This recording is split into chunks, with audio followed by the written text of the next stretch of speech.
Hello, friends. This is Dave Hurwitz, executive editor at ClassicsToday.com, here with Dave's Faves. And today I want to talk to you about a rarity, a genuine rarity, but a marvelously rewarding one.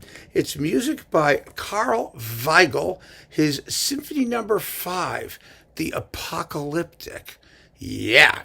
Now, unlike Bruckner's Eighth Symphony, which is sometimes given the nickname the Apocalyptic, which Bruckner would never have recognized and no one has ever heard of, and which is completely and utterly inappropriate to the music at hand, this Apocalyptic Symphony is an apocalyptic symphony. For sure. That's what he called it. The movements have titles. But who was Carl Vigel? Carl Vigel. Oh, yes. Well, Carl Vigel was yet another one of those Jewish composers who was born in Vienna, in this case in 1881. Am I sure? Yes. And he died in 1949. He was a repetiteur under Mahler, a gifted musician who knew all of those people. You know, the Mahler, Zemlinsky, Schoenberg, you know, the whole second Viennese and new Viennese school crew. Franz Schmidt, you name it. And like most of those Jewish musicians, he was forced out of Austria or Germany, wherever they happened to be, with the advent of Nazism.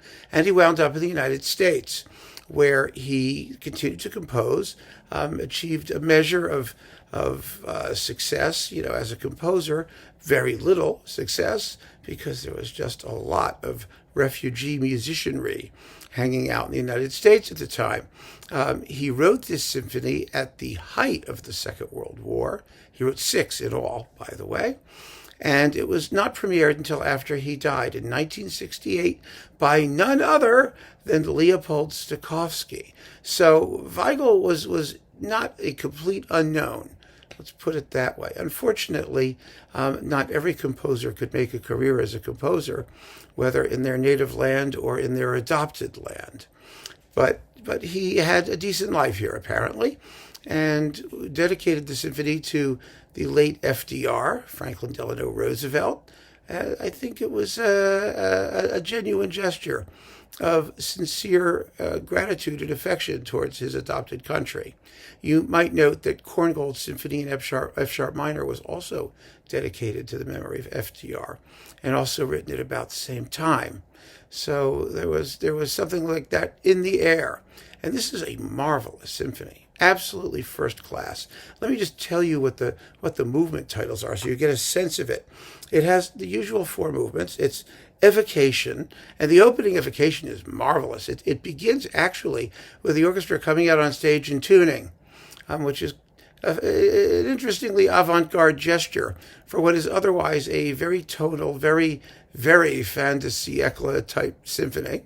After which the trombones announce the opening theme of the first movement in the middle of this tuning upishness. And then the movement proceeds normally after that. Maybe it's a bit of a gimmick, but it sounds rather cool. So then after that, you have the second movement is the dance around the golden calf. That is, you know, the worship of idols. You know what the deal is. It's kind of evocative of Schoenberg's famous dance around the golden calf from Moses and Aaron, which Weigl certainly would not have known at the time. And then the Adagio, which is the longest movement, is called Paradise Lost. And this is really a great Adagio in that Brucknerian, Mahlerian Adagio style. I mean, if you know those composers and you know the sublime slow movements that they wrote, this is one of them. It's extraordinarily sincere, profound, deeply felt, spiritual music. It's really a great movement of its type, and you really owe it to yourself to hear it. Then finally, the finale is the Four Horsemen. Yeah, the Four Horsemen of the Apocalypse. Now, the Four Horsemen it's not what you think it is. It's not you know, in a parodistic way. It is a bitter and somewhat ironic march. And the intention is quite clear. You know, the symphony ends in not in satisfying happiness, but in more of an atmosphere of warning. And it's the point that Weigl wrote it. Of course, he had no idea how the war was going to turn out and what was going on, but he reflected it in this symphony. So it's one of the great World War II symphonic statements. And there are a bunch of them. Think of the pieces we admire now that were written in the UK between the wars or right around the Second World War, such as, Vaughan Williams' symphonies 4, 5, 6, or Walton's First, or, pieces of that type.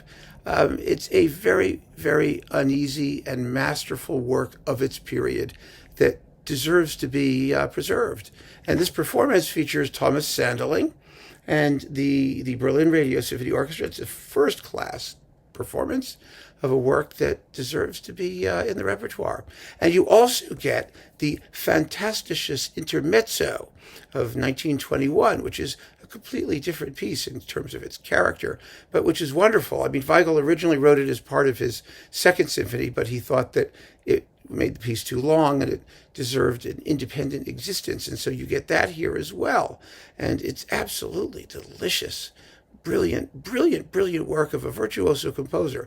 These Viennese composers of this period, and you know who they were, the Zemlinskis and the Schreckers, and Weigl's one of them, the lesser-known ones.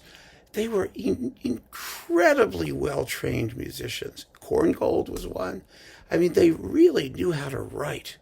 Franz Schmidt, I can keep, coming up with other names. People we don't pay a lot of attention to today.